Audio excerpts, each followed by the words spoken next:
Software produce करते हैं ये टेक्स्ट बुक्स में नहीं हाँ सर, मैंने बड़ा ना कुछ पेपर इस पे मिला ना कुछ। ये रिसर्च पेपर में कहीं ना कहीं डिस्कशन होती है।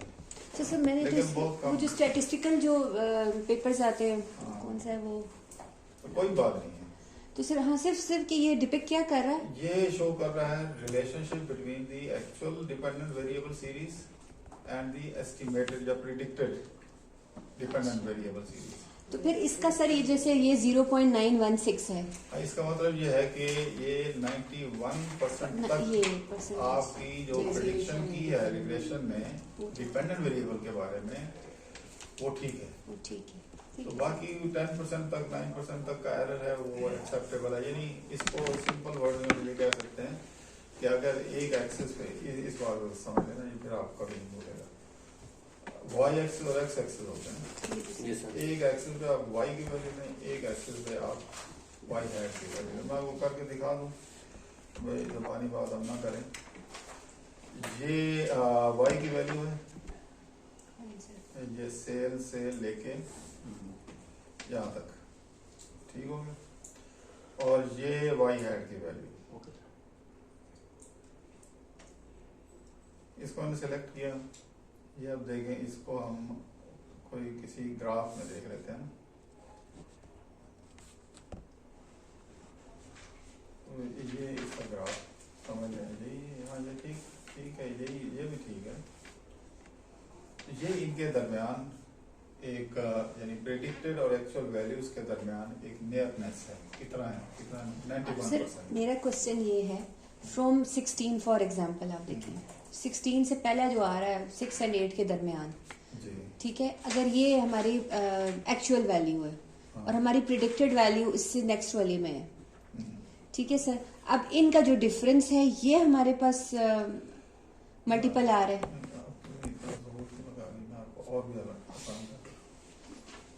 क्योंकि सर ये मुझसे पूछा था एक थीसिस में। अच्छा। ये क्या है, आर स्क्वायर तो मुझे पता था, तो मैंने एज इट इज बता दिया, आर मुझे भी नहीं ज्यादा वो था, तो वो भी आपने उस दिन समझाया, मैंने इसको देखा है। ये देखिए, इसमें हम ट्रेंड लाइन फिक्स कर देते हैं। अब ये आसान है आपको, जो फिटेड लाइन है ये रिग्रेशन लाइन है, ये आ रहा है वाई हैट है, वाई हैट ये वाई हैट है, और जो डॉट्स हैं वो एक्चुअल वाई है, ठीक है। तो सारे जो एक्चुअल वैल्यूज है ना वो रिग्रेशन लाइन में नहीं आती, नहीं आती, ठीक है सर। इसके मुताबिक ये है कि इनके दरमियान जो रिलेशनशिप को मूवमेंट है वाई हैट और वाई के दरमियान, जब एक मूव करेगा जितना दूसरा मूव करेगा, 91% एक ही डायरेक्शन में होगा। अच्छा, ठीक है। ये आमतौर पे ना फाइनेंस में मार्केट स्टॉक और किसी इंडिविजुअल स्टॉक के दरमियान रिलेशनशिप देखना हो, उसके लिए बड़ा यूजफुल होता है। वो इस सेंस में, एक तो आम कोरिलेशन है ना, उससे ये है कि आपको पता है कि स्टॉक मार्केट की जो फोरकास्ट करने वाले फैक्टर्स हैं बेताशा होते हैं, कुछ नॉन है, मोस्टली उसमें स्टॉकेस्टिक फैक्टर्स हैं, रैंडम फैक्टर्स, उनकी वजह से वो चेंज आ रही होती है। तो वो जो फैक्टर्स हैं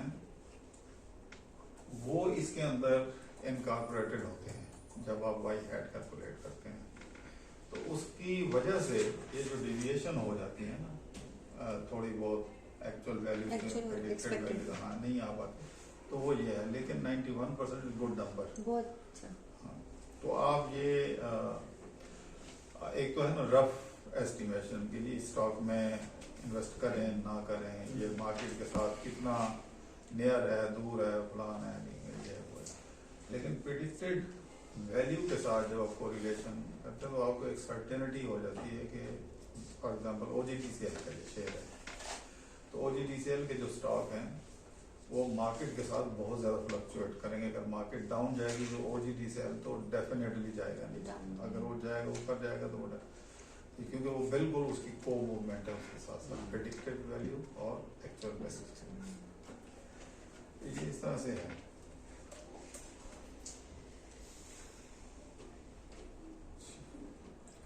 तो ये जो था ये मैंने कैलकुलेट किया था, ये हमने अच्छा ये वाई हैट ये सारी चीजें हो गई। और कुछ भी पूछनी हो आप पूछ सकते हैं।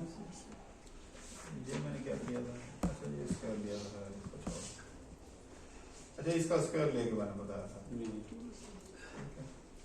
अच्छा अब जो है इसमें से आप मुझे बड़ा क्लियरली और ऑनेस्टली बताएं इनमें से कौन सी चीजें हैं जो आपको बिल्कुल पल्ले नहीं पड़ा।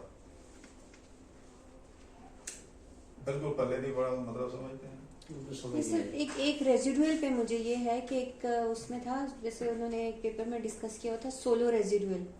तो रेजिडुअल को फिर मैंने देखा कि ये रिमेनिंग वैल्यूज कुछ इस तरह करके डिस्क्राइब था।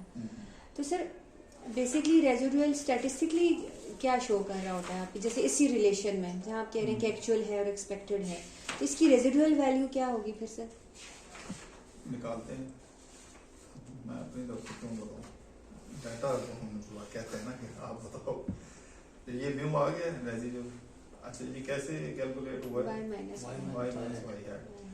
सारी कहानी इसी की है ना। अगर वाई हैट के दरमियान रिलेशनशिप जो मेजर किया है, जो बाकी डिविएशन है वो हर पॉइंट के ऊपर बता रहा है। ये जो म्यू है ये उसके हर पॉइंट के ऊपर डिविएशन बता रहा है। अभी जो मैंने लाइन नहीं ड्रॉ की थी जी सर। तो हर डॉट जो लाइन के ऊपर ये वो चीज बता रहा होता है डेविएशन। अब ये जो इसका वेरिएंस जब निकालना हो, स्टोकेस्टिक फैक्टर्स का वेरिएंस निकालना है हमें। ये स्टोकेस्टिक फैक्टर्स का एक इंडिकेटर है ना म्यू, कि ये जो आखिर क्या वजह है कि हमारे पास जो है वो ये अगर हम कहें कि ये इनकम है और ये कंजम्पशन है, तो इनकी भी इनकम, ये ज़्यादा मालदार हैं, इनकी इनकम तो 1 लाख है। 1 लाख वाला तो आज वो ट्रबल में है, तो इनकी कंजम्पशन भी इतनी है। ठीक है। आपकी कंजम्पशन जो है ना, आपकी कंजम्पशन उससे ऊपर है। वो अगर किफायत शहरी से खर्च करते हैं, लेकिन वो किफायत शहरी उनके कंट्रोल में नहीं है। अगर मेहमान आ जाते हैं तो उनकी कंजम्पशन ही अच्छे ऊपर चली।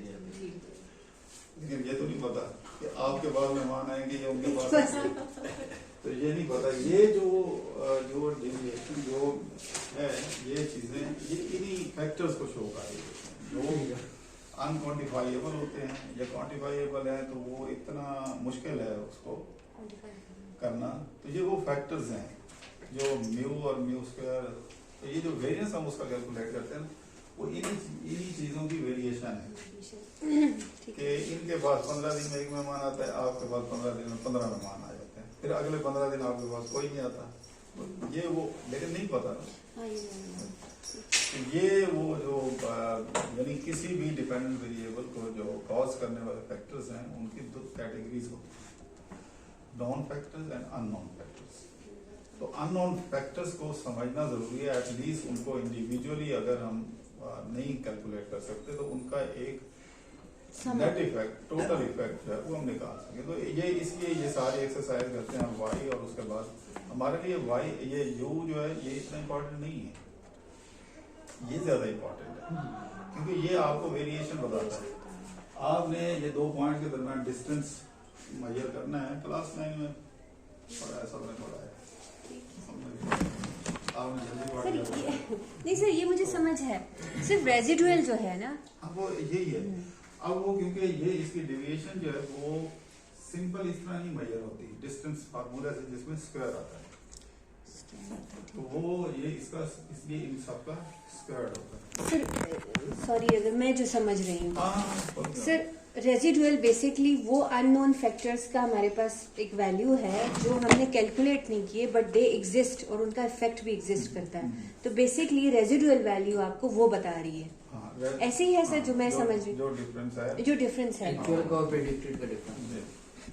ठीक है सर। ठीक है। अच्छा अब ये हमने ये कर लिया नीचे इसको, ये मेरे ख्याल है हमने सम लिखा था, इसका सम ऑफ स्क्वायर था, ये सम ऑफ स्क्वायर था, है एवरेज नहीं था, एवरेज की थी इसकी, ये सम था और एवरेज जो है ये एवरेज के सामने लिखा हुआ है।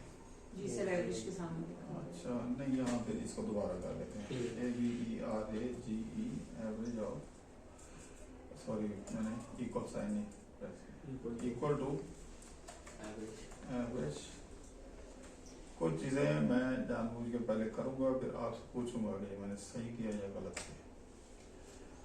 अब ये इसका एवरेज है, ठीक है, ये ऊपर वाली सीरीज का। लेकिन मैं इसमें इंटरेस्टेड हूं इक्वल टू ये जो सम है डिवाइडेड बाई इसका जो ये जो इसका जो म्यू का वेरिएंस ऑफ म्यू है उसका फार्मूला है सम ऑफ म्यू स्क्वायर, बल्कि ये एस्टिमेशन के बाद mu hat square divided by जो आपका सैंपल साइज है। अगर यहाँ तक बात हो तो ये तो एवरेज आ जाता है ना, इसको भी वेरिएंस कहते हैं।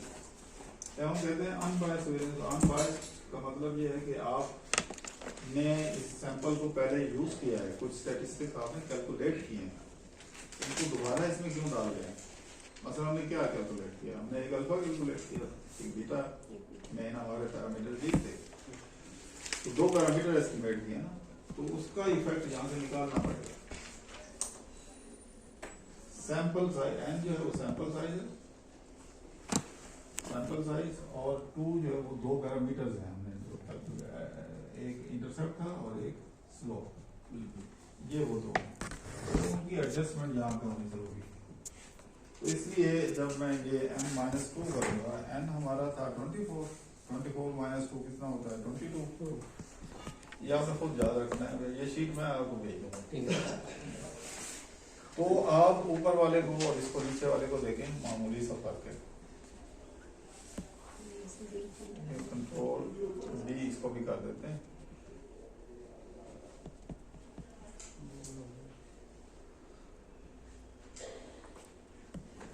मुझे लगता है इसको भी गड़बड़ ना कर दे शुरू दिनों से ना।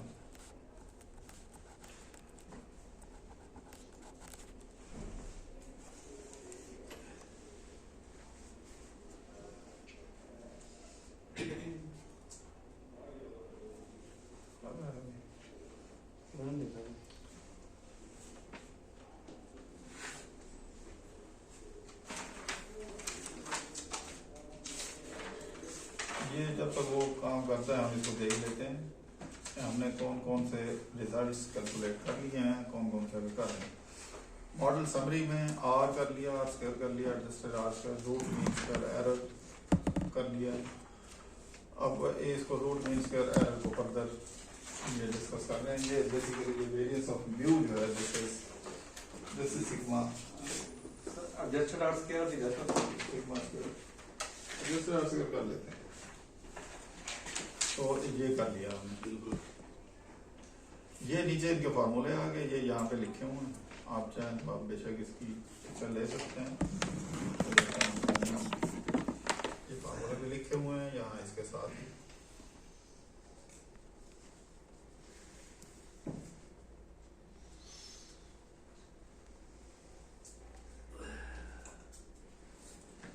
ओके, अब देखते हैं कि ये इसने किया है, कर लिया, ये कर लिया, ये 0.54 ये इसने किया है। ये नंबर जरा याद रखना है, हम उधर ही वापस आ गए।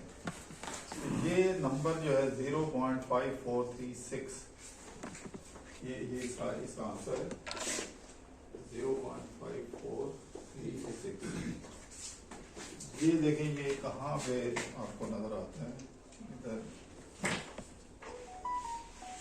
ये कहीं नजर आता है आपको? कहाँ पे? ये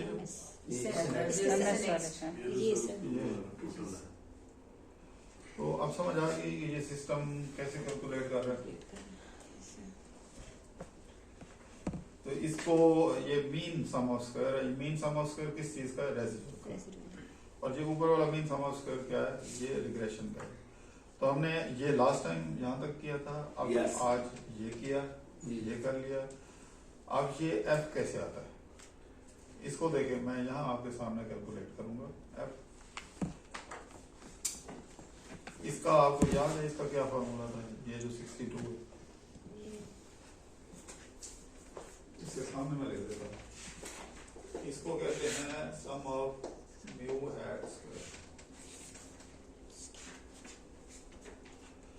किधर से आया है? रिवर्स इसको ये आया है जिस तरह ये वाई हैट आप निकालते हैं ना, वाई हैट निकाला हुआ ना, यस और माइनस वाई हैट का जो मीन है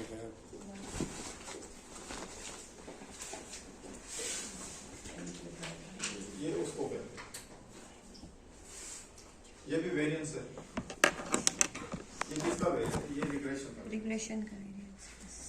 और वो जो नीचे निकाला है वो किस चीज का वेरिएंस है? ये जो है इसके सामने भी मैं लिख देता हूँ, ये है सम ऑफ हैट स्क्वायर, और इसको हम कह रहे हैं ये है एस एस, ये भी ये रेसिड्यूल का एस एस। इसको क्योंकि ये रिग्रेशन ने एक्सप्लेन कर दिया है तो इसलिए इसको एक्सप्लेन सम ऑफ स्क्वायर कहते हैं, इसको रेसिड्यूल सम ऑफ स्क्वायर कहते हैं।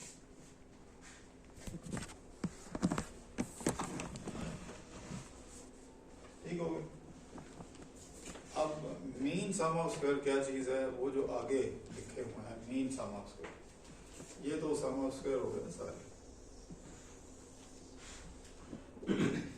अब मीन सम ऑफ स्क्वायर किसका? Explain sum of square divided by इसकी degree of freedom. Explain sum of square में k माइनस 1।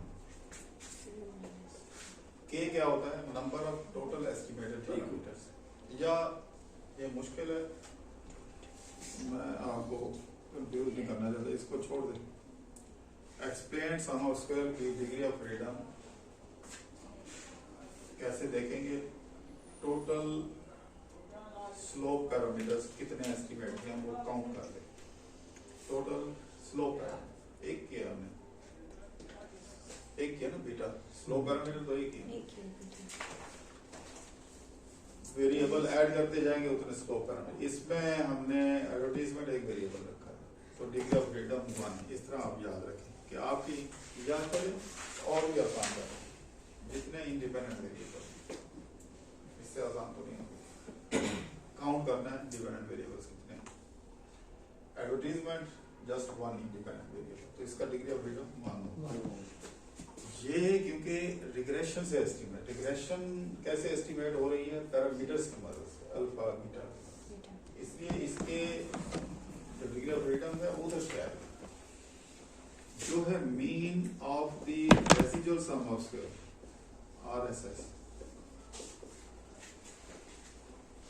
वो होगा RSS डिवाइडेड बाय, ये पूरे सैंपल से होता है, n minus total number of parameters. Count करना है बहुत आसान है। स्लो पैरामीटर्स कितने हैं? 1 2 3 प्लस अल्फा इंटरसेप्ट। जितने पैरामीटर एस्टिमेट किए उनमें इंटरसेप्ट ऐड करते हैं, वो टोटल होगा। यहाँ पे हमने 2 किया ना, एक स्लोप किया एक इंटरसेप्ट किया, 2 पैरामीटर। तो ये चीज यही है, ये मीन जो सम ऑफ स्क्वायर लिखा हुआ है, ये रिग्रेशन का मीन सम ऑफ स्क्वायर है, ये इसका है। आप ये क्या चीज है? एफ। अभी हमने इंटरप्रिटेशन नहीं की, अभी हम समझने की कोशिश कर रहे हैं कि ये नंबर कहाँ से आते हैं, और in accordance with the source of calculation, the source of creation, we are trying to understand their importance. तो अब इसमें f कहाँ से आएगा? कुछ भी नहीं है, इन दोनों की रेशो है। देखें कर लेते हैं। ये जो बोर्ड है वो क्योंकि हम कर रहे हैं वो मैं उसको बोर्ड में जब ये फाइल आपको मिलती है तो अच्छा, ये इक्वल टू ये explained variation, mean explained variation divided by ये रेसिड्यूअल का ये ऊपर वाला आ गया कंट्रोल समझ आ गई? तो एफ क्या है? एक बार दोबारा रिपीट कर दीजिए। इक्वल टू ये explain variance divided by unexplained.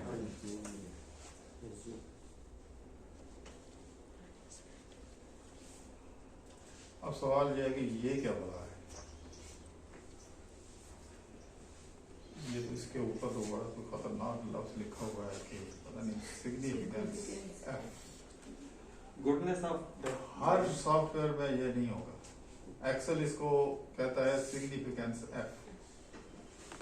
Stats की बुक्स में आपने जब स्टैट्स पढ़ी होगी तो बुक के एंड पे अपेंडिसेस होते हैं जिसमें ऐसी उल्टी सीधी कर्व होती हैं, एरिया होता है, तलाश करते हैं इधर जाके तो आपको कोई नंबर मिलते हैं। वो अच्छा वो कैसे आप जाते हैं? टेबल अगर आप वो स्टैट की कोई बुक उठाएं टेबल है किस नंबर पे आती है? उसमें ये एफ का आप देख रहे होंगे वो 5%, 2.5%, 5%, 10% ऐसे ही होता है। जी सर। तो इसको भी इसको देखें, ये ना 5% है ना 10% है ना 2.5%। ये क्या है? टेबल में तो सिर्फ स्पेसिफिक वैल्यू होती ना 2.5%, 5%, 7.5 नहीं होती। तो उसके दरमियान की वैल्यू लेकिन ये तो एक्सपोनेंशियल प्रोबेबिलिटी कहते हैं उसको। यानी यू नीड टू सर्च, ये जो है ये कैलकुलेट किया ना हमने आपकी value, need to search out the theoretical value according to your criteria of probability. Probability आप कहते हैं ये जो जिसको मैंने हाईलाइट किया हुआ है, ये जिसको सिलेक्ट किया हुआ है, ये प्रोबेबिलिटी है। इसकी अगर मैं इसको सर ये फिर सॉरी सर लेकिन ये हाँ। रेजिडुअल जो है वो इसकी वैल्यू कुछ शो करती है कि अगर ज्यादा हो इससे तो वो ये है इसका कुछ भी नहीं है कोई ताल्लुक नहीं। ये प्रोबेबिलिटी है। और ये किस चीज की प्रोबेबिलिटी है? अगर ऊपर इसको- सर एक्सप्लेन वेरिएबल्स है, वेरिएशन है, तो इसका मतलब है वो जितनी ज्यादा ऊपर होगी डिनोमिनेटर जितना कम होगा उतना अच्छा है। उतना अच्छा है। अभी हम वो डिस्कस ही नहीं कर रहे, अच्छा सर उधर तो आए ही नहीं हम। पहले ये तो समझें ये है क्या भला, ये नंबर हैं ठीक क्या? है सर। ये इसको प्रोबेबिलिटी कहते हैं। तो प्रोबेबिलिटी किस चीज की? इसको टेक्निकली बुक्स के अंदर लिखा होता है probability of type 1 error. Type 1 error क्या है? क्या होता है? सही को गलत कहना। हाँ, सच्ची बात हो। नहीं ये लाइट है, नहीं ये लाइट नहीं है। तो इसको तो लोग एग्रेसिव होंगे ना कि भाई यार इसको सच नजर ही नहीं आ रहा, सीरियसनेस है ना उसकी। तो इसको टाइप 1 एरर कहते हैं। रिसर्च में गाइडलाइन ये है कि इस किस्म की जो फजूल चीज है ना, फजूल बात, वो आप कम से कम करें। चले 100 में से 5 दफा मैक्सिमम कर लें, तो ये टाइप 1 एरर है। ठीक है सर ये तो फिर अगर 115 तो बहुत ज्यादा वैल्यू नहीं आ रही? नहीं 3 अच्छा नहीं ये है। हाँ मैं इसको लिखता हूँ यहाँ पे ताकि मैं आपकी कंफ्यूजन दूर करूँ। मुझे लिखवाएंगे क्या था वो? क्या है? 3.30 एक्सपोनेंट 10 ई है -10 -10। हाँ ऐसे ना करें 10। अब ये 10 का क्या मतलब है? ये डॉट है, यस सर। ये इसको आप ऐसे लिख लें पहले। ये डॉट मैंने 10 करना है। ये एक 0.0000 5 6 ठीक सर। 8 9 नेगेटिव साइड इसका ये मतलब है। ठीक है सर। तो ये 5% से कम है। नहीं अच्छा, अब इसमें रिलेशनशिप क्या है? ये एफ की वैल्यू बढ़ती जाएगी अगर ये प्रोबेबिलिटी कम होती जाएगी।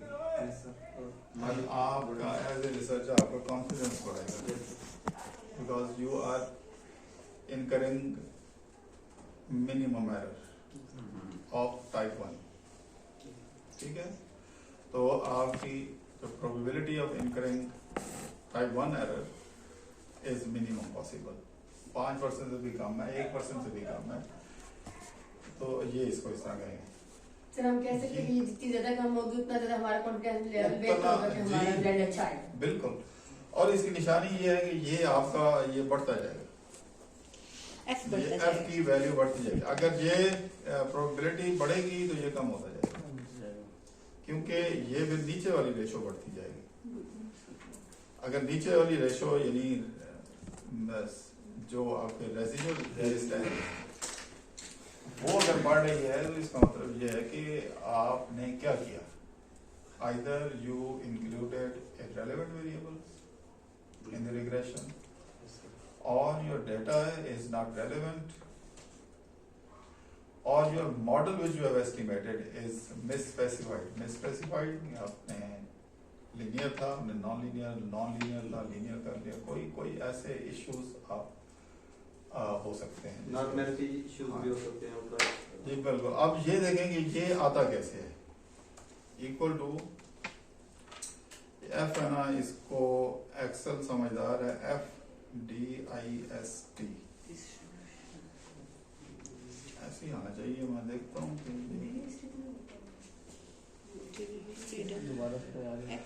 एफ डिस्ट्रीब्यूशन मैंने डिस्ट DIST मुकम्मल लिखने की जरूरत नहीं है। ये कह रहा है एक्स कौन सा है, हमने एक्स ये कैलकुलेट किया है, तो ऊपर वाला ले लें नीचे वाला ले लें, इससे कोई फर्क नहीं पड़ता। ये किया है किस डिग्री ऑफ फ्रीडम, ये वो वैल्यू। अब आप ऐसे समझेंगे आपने वो बुक के एंड पे वो खोला हुआ है और उसमें तलाश कर रहे हैं, तो एक्सेल जो है वो उस तरह की चीज नहीं है। उसको बताना पड़ता है कि ये मैंने कैलकुलेट किया है और ये मेरी न्यूमरेटर की डिग्री ऑफ फ्रीडम है और ये मेरी डिनोमिनेटर की डिग्री ऑफ फ्रीडम। इसका क्या मतलब है, इसका मतलब है कि आपने कितने इंडिपेंडेंट वेरिएबल्स थे वो ऊपर वाले की डिग्री ऑफ फ्रीडम होगी, सैंपल साइज क्या था और टोटल पैरामीटर कितने एस्टिमेट जो वो नीचे वाले की। अब ऊपर वाले की डिग्री ऑफ फ्रीडम क्या है, ये कॉमा लगा के ये ऊपर वाले की डिग्री ऑफ फ्रीडम, कॉमा लगा के ये नीचे वाले की डिग्री ऑफ फ्रीडम है, तो ठीक है, ये वही ऊपर वाला आ गया। रिवर्स भी कर सकते हैं। अब मैंने जो इसके दो क्राइटेरिया हैं, एक ये, एक हम टर्म यूज करते हैं सिग्निफिकेंट, इसके बाद में आते हैं। पहले ये देखेंगे एफ तो कैलकुलेट हो गया, एक आप तलाश करते होते हैं एफ की थ्योरेटिकल वैल्यू, ये तो कैलकुलेटेड है ना, टी की थ्योरेटिकल वैल्यू। तो अभी इस पे जाके देखें, ये मैंने क्या लिखा हुआ है फॉर्मूला एफ डिस्ट्रीब्यूशन, ठीक है। यहाँ अब मैं लिखता हूँ equal to FINV, F inverse.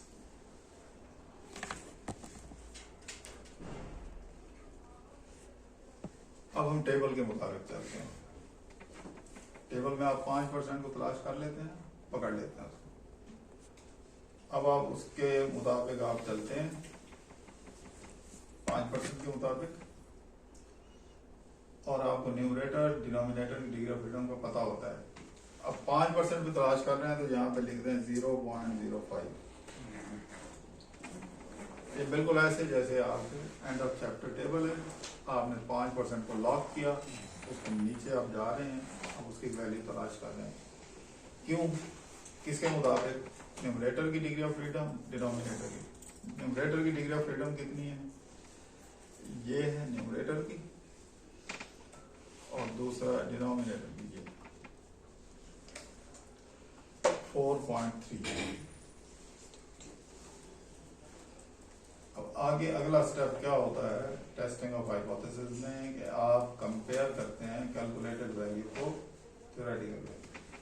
ये आपकी थ्योरेटिकल वैल्यू, मैं इसको कंट्रोल, ये भी मैंने किया है, इसको भी कंट्रोल B कर देते हैं। ये मैं यहाँ पे लिख देता हूँ F थ्योरेटिकल वैल्यू, THOR करते हैं ताकि याद रहे आपको।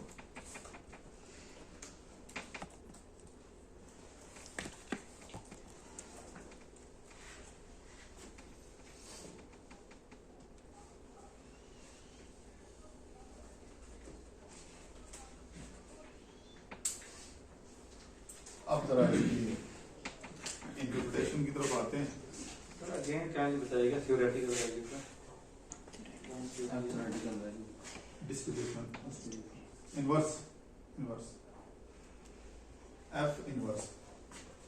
इसी तरह ये इसका भी है, ये जो है ये जैसे नीचे टी है, यस सर इनकी यहाँ पे इसने पी वैल्यू लिख दिया, तो इसको भी पी वैल्यू लिख देता। ये एक्सेल की कुछ अजीबो गरीब हरकत है। इसे मुझे समझ ही नहीं प्रोबेबिलिटी को एक जगह लिख रहा है सिग्निफिकेंस एफ और प्रोबेबिलिटी को दूसरी जगह लिख रहा है पी वैल्यू।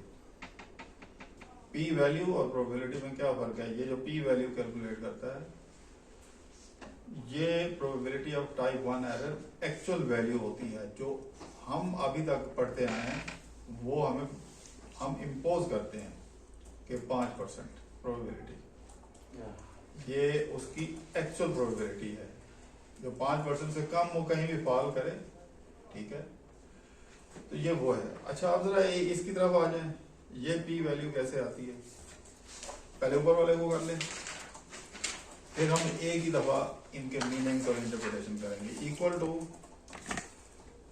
एफ का जब मैंने प्रोबेबिलिटी निकाली थी तो क्या लिखा था? किसकी FDIST डिस्ट्रीब्यूशन। तो इसको लिख दें टी डिस्ट्रीब्यूशन, बस इतनी सी बात है। टी DIST डिस्ट्रीब्यूशन, डिस्ट्रीब्यूशन का शॉर्ट करके DIST। ये प्रोबेबिलिटी जब सैंपल साइज जी एक्स कितना है इसका, हमने इसका टी स्टैट कितना कैलकुलेट किया हुआ है? कैलकुलेटेड वैल्यू इसका 16। ये कॉमा लगा के डिग्री ऑफ फ्रीडम ये पूछ रहा है। टी टेस्ट में 2 डिग्री ऑफ फ्रीडम नहीं होती, 1 डिग्री ऑफ फ्रीडम होगी। वजह ये है कि टी टेस्ट का फार्मूला ये है कि जो एस्टिमेटेड वैल्यू ऑफ बीटा होती है उसको डिवाइड करते हैं स्टैंडर्ड एरर ऑफ बीटा के ऊपर। ये जो स्टैंडर्ड एरर ऑफ बीटा है ये कैलकुलेट होता है सिग्मा स्क्वायर से। ये जो इधर लिखा था मैंने, ये सिग्मा स्क्वायर से कैलकुलेट होता है और इसको डिवाइड करते हैं सम ऑफ स्मॉल एक्स स्क्वायर। इसका कोई स्टैंडर्ड एरर लिखा है तो इसलिए इसका स्क्वायर रूट। अब इसमें क्योंकि जो वेरिएंस यूज हो रहा है वो है ये, इसका डिग्री ऑफ फ्रीडम कितना था? n-2। तो आपकी हर टी डिस्ट्रीब्यूशन के लिए डिग्री ऑफ फ्रीडम हमेशा n-2 होगा। तो n-2 कितना था? 24 - 2 22 था। जी 22 था सर। उसके बाद आ गया वो लिखता है टेल्स। जितने सॉफ्टवेयर हैं बाय डिफॉल्ट 2 टेल पे होते हैं। 2 टेल 1 टेल, अगर हम टेल नापने लग गए तो फिर गए। ये टेल का कॉन्सेप्ट क्या है? सर वन टेल जो है तो उसकी एक डायरेक्शन है। हाँ, 2 टेल में बोथ डायरेक्शंस में हम ले सकते हैं। दोनों ऑप्शन आप ओपन रखते हैं। Plus minus 16। आपको अपने थीसिस का कोई हाइपोथेसिस याद हो तो मुझे लिखवाएं, कोई हाइपोथेसिस याद हो। So, मेरा मॉडरेटर था gender diversity has significant and positive effect on earning management. या इसी को देख लें, ये इसी में कर लेंगे। एडवर्टाइजमेंट इंडिपेंडेंट वेरिएबल है और सेल्स है वो डिपेंडेंट है। तो इसका हाइपोथेसिस क्या बनेगा? एडवर्टाइजिंग से सेल इंक्रीज होती है, इंक्रीज होती है, ठीक है। आपने कह दिया एडवर्टाइजमेंट यानी बीटा जो है ये पॉजिटिव है। जो आपने कहा है उसको नोटेशन से ऐसे लिखते हैं, कोई इशू तो नहीं है इस पर। आपने बोल दिया वो स्टेटमेंट लिख रहे हैं। ये 1 टेल है, ये 2 टेल? 1 टेल। ये 1 टेल है। क्योंकि जब आप ये क्लेम कर रहे हैं एडवर्टाइजमेंट से सेल बढ़ती है, वंडर तो आपने दूसरा ऑप्शन क्लोज कर दिया। तो दूसरा ऑप्शन तो फिर डिक्रीज का ही है, डिक्रीज की डिक्रीज करती। तो या आप कहेंगे नहीं बढ़ती, नॉट पॉजिटिव। या फिर what is the effect of, हाँ या उस तरह हो ठीक है। तो फिर हम यहाँ पे लिखेंगे 1। अगर आपने इस तरह से लिखा, ये you have to be very careful. जब आप स्टेटमेंट लिखते हैं नल हाइपोथेसिस की, तो आपको ख्याल रखना चाहिए। पॉजिटिव है तो फिर आपसे एग्जामिनर पूछ सकता है कि आप तो जब कह रहे हैं कि सिग्निफिकेंट, तो फिर इसका मतलब है कि पॉजिटिव और वन टेल नहीं बढ़ती, नहीं बढ़ती ना। बढ़ती है। अब अपने आज स्टेटमेंट जो आपने हाइपोथेसिस लिखे हैं उनको गौर से आगे पढ़ना। कभी किसी ने उठा के उसको स्टैटिस्टिकली इवेल्युएट कर लिया तो क्या बनेगा, ठीक है। तो ये बाय डिफॉल्ट जो सॉफ्टवेयर है ये 2 टेल इस्तेमाल कर रहा होता है। देखते हैं अगर ये सही हुआ तो ये इसने प्रोबेबिलिटी देखा, ये 2 टेल के ऊपर जितने भी सॉफ्टवेयर हैं, एक तरफ आप कह रहे होते हैं कि जी मेरा हाइपोथेसिस तो ये है, दूसरी तरफ आप जो रिजल्ट्स रिपोर्ट कर रहे हैं वो तो सॉफ्टवेयर के कर रहे हैं, उसके ऊपर तो आपने कोई रिस्ट्रिक्शन नहीं लगाई, तो सॉफ्टवेयर की तो कोई गलती नहीं है। लेकिन सर एक्सेल में तो आप डालते हैं, लेकिन उसमें तो आप सॉफ्टवेयर जैसे मैंने स्टैटा यूज किया था, हाँ, उसमें वो खुद डालता है सर, इसका मतलब उसमें भी हर सॉफ्टवेयर बाय डिफॉल्ट उसकी प्रोग्रामिंग है ही 2 टेल के ऊपर। हाँ, रिस्ट्रिक्शन आप सिलेक्ट करते हैं तो फिर आप करते हैं। रिस्ट्रिक्शन कैसे सर? फॉर एग्जांपल मैं कहती हूँ कि ओनरशिप स्ट्रक्चर जो है वो आपके अर्निंग मैनेजमेंट को बढ़ाता है, जितनी ओनरशिप कॉन्सेंट्रेटेड होगी। ये उसको पता है सॉफ्टवेयर को कि आप क्या सोच रही हैं। तो मैं एग्जैक्टली यही कह रही हूँ, मैंने तो उसको कोई डायरेक्शन नहीं दी, मैंने तो सिंपल तो बाय डिफॉल्ट जब हम कहते हैं वो 2 टेल करेगा। अब आपने अपने मुताबिक उसको चेंज करना है। आपने बताना है कि जब आप ये कह रहे हैं ना वो बीटा, तो आप उसको बताएं कि मैं ये एज्यूम कर रही हूँ कि बीटा इज इक्वल टू 0 या बीटा इज ग्रेटर देन 1, फिर वो उसके अकॉर्डिंगली आपको रिजल्ट्स देगा। आपने तो नहीं किया, कोई भी नहीं करता। अच्छा, यानी मैंने गलत नहीं की जी बिल्कुल। अच्छा, इसी तरह आप दूसरे को करते हैं, इक्वल टू क्या लिखूं,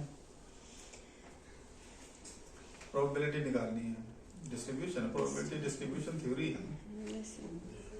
तो TDIST, T डिस्ट्रीब्यूशन, X कह रहा है, X कैलकुलेटेड वैल्यू ये निकली हुई है, कॉमा लगा के डिग्री ऑफ फ्रीडम इसका वही सेम 22, T का हमेशा सेम रहेगा, और 2 टेल।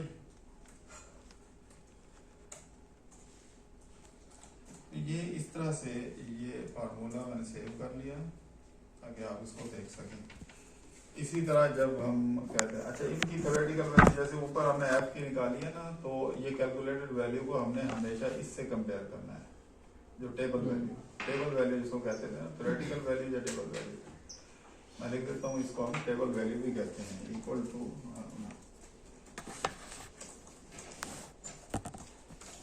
ये टेबल वैल्यू भी है।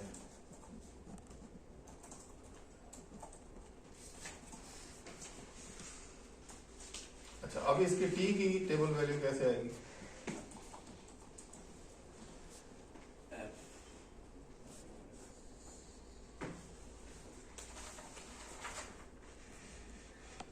यहाँ पे मैं लिख देता हूँ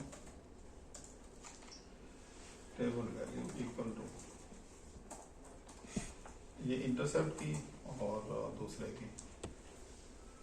जी, उसकी टेबल वैल्यू हमने कैसे निकाली थी?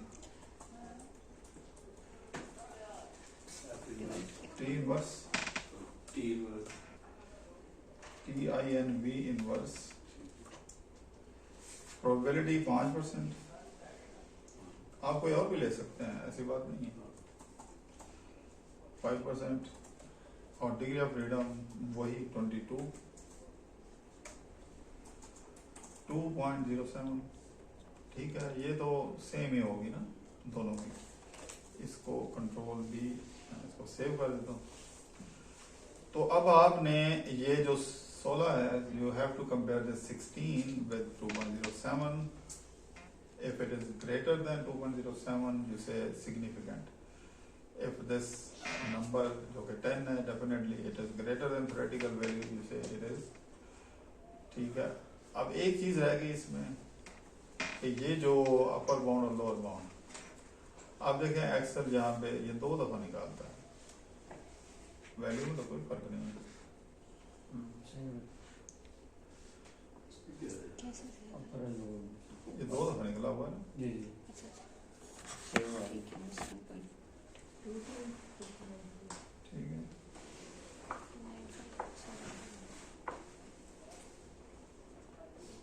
एक दफा हम डिलीट कर दें, लेकिन 2 दफा क्यों करता है? नहीं, या तो फर्क आ रहा हो, सिग्निफिकेंस एंड इनसिग्निफिकेंस की वजह से। नहीं वो आपको कहता है कि याद रखो ये मैंने कहा। ये वही चीज है ना, वो 2 दफा निकाल रहा है, इसको याद रखो। मॉडरेशन मेडिटेशन कर रहे होते हैं। नहीं, ये कैसे आता है पहले, अच्छा ये डिस्कस कर रहे, ये इनका प्रोग्रामिंग का फॉल्ट है, ये क्या है, ये टेक्निकल लोग बता सकते हैं। 2 दफा क्यों करता है? 2 दफा तो नहीं करना चाहिए, कोई सॉफ्टवेयर भी नहीं करता, एक्सेल करता है। पता नहीं लॉजिक है, हम क्या कह नहीं सकते कि खराबी है, तो सही स्टैट आती नहीं है। नहीं, प्रोग्रामिंग में नहीं कोई होगा, लॉजिक होगी। अच्छा, अब ये जो लोअर बाउंड और अपर बाउंड वैल्यू 95% के ऊपर ये निकालनी है, ये कैसे आएगी, ये सॉफ्टवेयर कैसे करता है? इक्वल टू ये कोफिशिएंट जो आप एस्टिमेट करते हैं, लोअर जो आएगी उसमें से माइनस करेंगे, माइनस जी क्या होता है,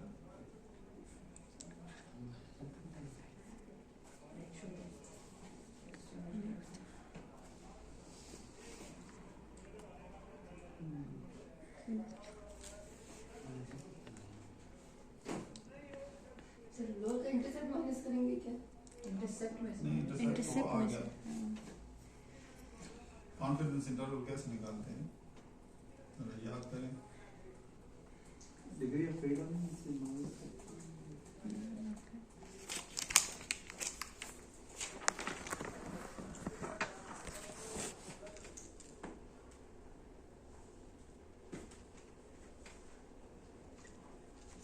-1। सोचें,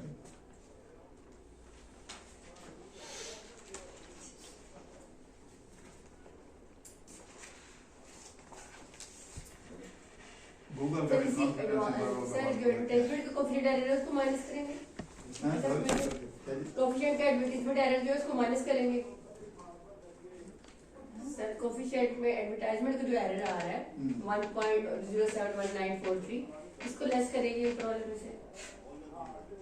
एक इंटरसेप्टर एक सर है ना लोअर गूगल का क्या चीज है? Formula for confidence interval,